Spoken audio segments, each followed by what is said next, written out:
Tech ને ધર્મની અમારે અહીં પાણે પાણે વાત, પણ ઓલા સંતને સુરાની પજાવતી ઈ અમારી ધરતીની અમીરાત. નેક ટેક ને ધર્મની અમારે અહીં પાણે પાણે વાત, સંતને સુરાની પજાવતી અમારી ધરતીની અમીરાત. સૌરાષ્ટ્રની ધરતીમાં એવા એવા મહાપુરુષો જન્મા, એમાં ખડેડા આભને ટેકા દે એવા, અને મહાકાલના જડબા ચાલીને ઊભા રાખી દે એવા. એવા જે ધરતીમાં મર્દો જન્મા, એવી જ ધરતીમાં સતીઓ જન્મી. એવા જે ધરતીમાં જતીઓ જન્મા, સતીઓ જતીઓ સંતો અને સુરાની ધરતી. નેક ટેક ને ધર્મની અહીંયા પાણે પાણે વાત, સંતને સુરાની પજાવતી અમારી ધરતીની અમીરાત. પોતાના પ્રાણ કરતા જીવતરના મૂલ્ય જેને વધારે વાલા લાગે, એવા જીવતરના મૂલ્યોની અણમોલ મોતીડા કહેવાય એવી અદ્ભુત વાતો સૌરાષ્ટ્રની લોક સાહિત્યમાં પડી છે. લોક સાહિત્યનો એક દુહો છે. સૌરાષ્ટ્રના માનવીઓએ ઈ દુહાને એમ કહેવાય છે કે પોતાના હૃદયાસ્ત કર્યો છે, પોતાના હૃદયમાં હંગરી લીધો છે અને લોહીમાં વણી લીધો છે. પડશે પંડ શરીર પણ દુનિયામાં પ્રસિદ્ધિના ગઢ પડશે નહીં, વાતું રહેશે વીર દુનિયામાં ભલા તણી. શરીર રૂપી ગઢ એકદી પડી જાય, પણ એમાં આલેખેલા માનવતાના, દાતારીના, ભક્તિના, સંસ્કારના જે ચિત્રો છે કોઈ દી નાશ નથી પામતા. પડશે પંડ શરીર પણ જગતમાં પ્રસિદ્ધિના ગઢ પડશે નહીં, વાતું રહેશે વીર દુનિયામાં ભલા તણી. દુશ્મન કેવો હોય, મિત્ર કેવો હોય, પ્રેમ કેવો હોય, એ જો શીખવું હોય તો સૌરાષ્ટ્રના માયાળુ માનવીઓને એકથી મળવું પડે. અહીંયા જીવતરના મૂલ્યોની અદ્ભુત ઘટનાઓ છે. પાણીમાં જાજો પાવડો ભલે લોહી વ્યા જાય લખ, કાયા જાજો સાબદી પણ કોઈનું નાક ના જાજો નખ. ઈ સિદ્ધાંતને પોતાના હૃદયમાં ઉતારીને જેને લોહીના કોણે કોણમાં વણી લીધો છે, એવા મર્દ માયાળુ માનવી આ ધરતીમાં જન્મા છે. એકબીજા માટે શું સમર્પણ કર્યું છે. નાનકડો પ્રસંગ. ગોંડલના કુંવર સંગ્રામસિંહજીના દીકરા, નામ એનું પથુભા. સત ઘટનાનો પ્રસંગ છે. કોઈ કામ સબબ તેને કુંભાજીની દેરડી કહેવાય છે ત્યાં પોતાના ગામ જવાનું બનેલું. 25-50 ઘોડે સવારો અને કુંવર પોતે નીકળ્યા છે. હાલનું કુકાવાવ છે તેના પાદરમાં આવ્યા છે અને ઘોડા નદીની અંદર પાણી પીવે છે. કુંવર કહે છે, હવે દેરડી કેટલું આઘું છે? કેમ કુંવર સાહેબ, મને ભૂખ લાગી છે. કુંવર સાહેબને એવો વ્યાગી છે કે કુંવર સાહેબને ભૂખ લાગે એટલે ઘડી કોઈ જમ્યા વગર રહી ના શકે. એને જમવા માટે કંઈક જોઈ એટલે માણસોએ કીધું, બાપુ હવે દેરડી આવ્યું, 4 માઇલ આખું છે, હમણાં આપણે ઘોડા ફીટવીએ એટલે દેરડી ભેગા થઈ જાય. ત્યાં ડાયરો રાહ જોતો હશે, ભોજન તૈયાર હશે. ના, મારે અત્યારે જ જમવું છે. આ તો રાજાના કુંવર, એમાં ખેડૂ છે, પટેલ છે. એ ત્યાંથી બળદગાડું લઈને નીકળેલો અને તેને કુંવરની વાત સાંભળેલી એટલે પોતે આડો પડી રામ રામ કર્યા. આ દેશનો ખેડૂ પણ કેવો હોય અને પટેલ પણ કેવો હોય. રામ રામે રામ. ખેડૂ પૂછે છે, ક્યાંના કુંવર છે? ગોંડલના કુંવર છે. કુંવર ભૂખ્યા બહુ થયા છે. ખમા ઘણી બાપુને, આ તો ગોંડલનું જ ગામ છે ને, પધારો મારા આંગણે. હું ભલે રામ પટેલ છું, હમણાં રોટલા તૈયાર થઈ જાય, હમણાં છાસુ પીવાની, હમણાં ઘડીક વારમાં ભોજન્ય તૈયાર થઈ જાય. કુંવરે વેણ લીધેલું એટલે માણસો પટેલને ત્યાં ગયા, પણ આ તો સુખી પટેલ હતો. ધડક્યું નખાઈ ગઈ. આ બાજુ ધીંગા હાથવાળી પટલાણીએ એમ કહેવાય કે રોટલા ઘડવાનું શરૂ કરી દીધું. ઈ રીંગણાના શાક તૈયાર થયા, ઈ મરચાના આથાણા પીઢાણા, અને એમ કહેવાય કે પોતાની કુંઢીયું બાંધેલી તાજી છાયસું ઉતારી અને તાજી છાયસું પીઢાણી. કુંવર જયમાં અને કુંવરને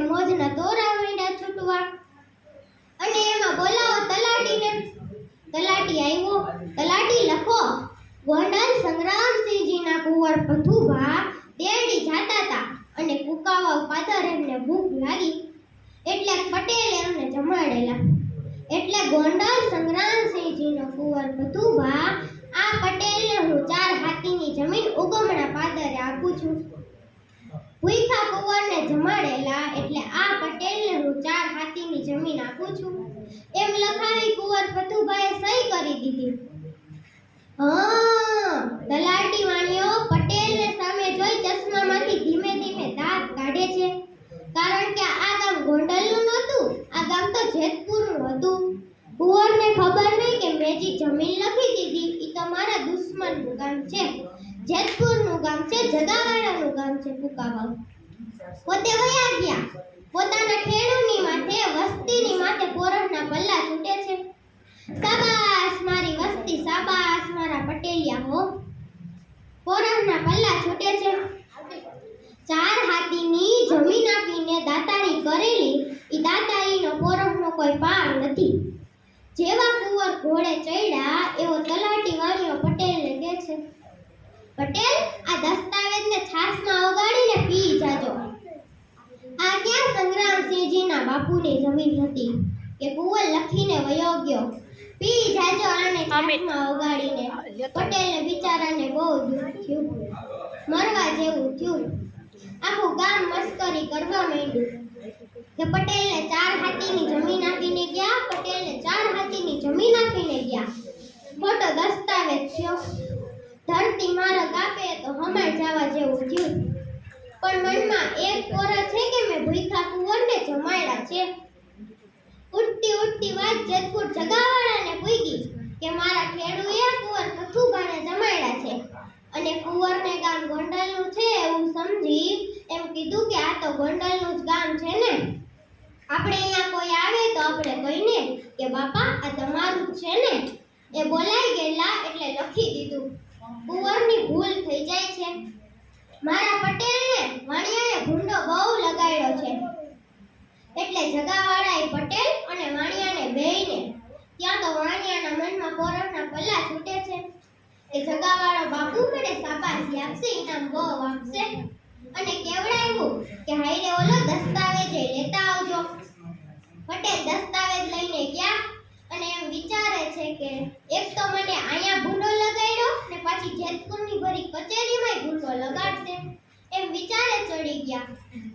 ક્યાં જાવ, કોને કહું, ક્યાં જાવ, કોને કહું. પણ વાણિયાના મનમાં તો નકરા પોરણના પલ્લા જ છૂટતા હતા કે જગાવાળો બાપુ તો મને ઇનામ આપશે. આવો ભાઈ. વાણિયાએ પટેલને સલામ કર્યા, રામ રામ કર્યા, જય માતાજી કર્યા. બાપુ ગોંડલનું કુંવરડું આવ્યું હતું.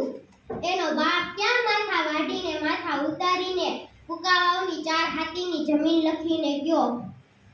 એમ જો આ બેઠા પટેલ, એમ જગાવાળા બોલ્યા. જગાવાળાએ પટેલને કીધું કે તમે કુંવર ભથુભાને જમાડ્યા હતા. કુંવર ભથુભાએ તમને 4 હાથીની જમીન લખી દીધી હતી. પટેલ કે હા બાપુ, આયસરા ધરમ છે. હું તો આયાની મસ્તી છું, પણ આપણે આંગળેથી કોઈ ભૂખ્યું જાય ઈ ના ગમે એટલે જમાડ્યા હતા. જગાવાળા કે શાબાશ શાબાશ પટેલ, મુંજાસોમાં પેલા તાંબાનું પતરું લાવો. હવે આ દસ્તાવેજમાં જે લખ્યું ઈ તાંબાના પતરામાં લખો અને નીચે લખજો કે કુંવર ભથુભા ભૂખ્યા થયા હતા અને પટેલને ગામ ગોંડલનું છે એવું સમજી કુકાવાવની 4 હાથીની જમીન લખી છે. એ તો મને જગાવાળાને મંજૂર છે. મારા પટેલે મારી વસ્તીએ મને ભૂંડો નથી લાગવા દીધો. ભલે દુશ્મનના દીકરાને રોટલો દીધો છે. ઈ તો કુંવર ભથુભાઈએ આપેલી 4 હાથીની જમીન મંજૂર રાખું છું. હું ઈ જગોવાળો ઉપરાંત બીજી 4 હાથીની જમીન આપું છું. આવત સંગ દીવા કરો જ્યાં સુધી સૂર્ય અને ચાંદો તપે ત્યાં સુધી મારા હુકમને માન્ય કરવો. એમ લખાવી જગાવાળાએ સહી કરી દીધી. પટેલે તો બીજી 4 હાથીની જમીન વધારાની મળી ગઈ. ઈ ખબર સંગ્રામસિંહજીને ગોંડલ પડી કે મારા કુંવરથી ભૂલ થઈ ગઈ. મારા કુંવરે જે 4 હાથીની જમીન લખી હતી ઈ જગાવાળાએ મંજૂર કરી દીધી. તો જગાવાળો કે મુંજાસોમાં તો સંગ્રામસિંહજીના મનમાં તો નકરા પોરણના પલ્લા જ છૂટતા હતા. એટલે જી કુકાવાવ, જેતપુર જગાવાળો દરબાર અને ગોંડલના જે 10 ગામનો ઝઘડો હાલતો હતો ઈ સંગ્રામસિંહજીએ જગાવાળાને કીધું કે આ 10 ગામ આજથી હું તને સોંપું છું, હવે આપણો ઝઘડો પૂરો. મિત્રો, આને કહેવાય જીવતરના મૂલ્યો. દુશ્મન સાથે પણ કેવી દાદારી બતાવી, કેવી ઉદારતા બતાવી. આપણી સૌરાષ્ટ્રની ધરાએ આવા જીવતરના મૂલ્યોને જાળવી રાખ્યા છે. આવી ધરા પર જન્મ લીધાનો એ આપણને ખૂબ ખૂબ ગર્વ છે. જય જય ગરવી ગુજરાત. અસ્તુ.